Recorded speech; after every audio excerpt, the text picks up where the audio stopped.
Senador Ping Lacson umaasang magkakaayos muli sila ni Senador Rodante Marcoleta. Umaabante sa balita, abante reporter Dexter Ganibe. Dex! Tinawag ni Senador Panfilo Lacson na wala sa hulog ngayon si Senador Rodante Marcoleta. Kaugnay ito sa pagigiit ni Marcoleta na padaluhin sa susunod na Senate Blue Ribbon hearing si dating House Speaker Martin Romualdez para mailahad niya ang nalalaman kung sino ba talaga ang mastermind sa flood control scandal matapos niyang sabihing hindi siya ang mastermind.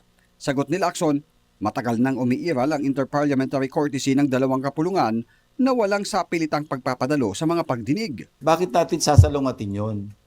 Ngayon, kung gusto niya magpunta, in the same manner that Congressman Chanco and Congressman Libiste appeared voluntarily, then gawin niya.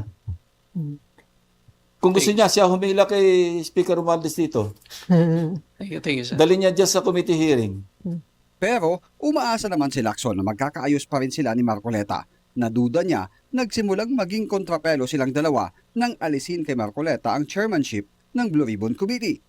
Bago kasi naging Senate President si Soto, isa sa kinausap nilang kumampi sa kanilang hanay noon si Marcoleta at mananatili sa kanya ang Justice at Blue Ribbon Committee. Kaya ko lang naman ako sabihin natin na nag-speculate na ba kayo ng sama ng loob niya. Kasi dalawang hearings lang, napalitan na siya. So, yun. Sana maging BFF uli kami na totoong BFF. Okay. Sir, may There's always a proper time for that. Ako si Dexter Ganibe. Abante!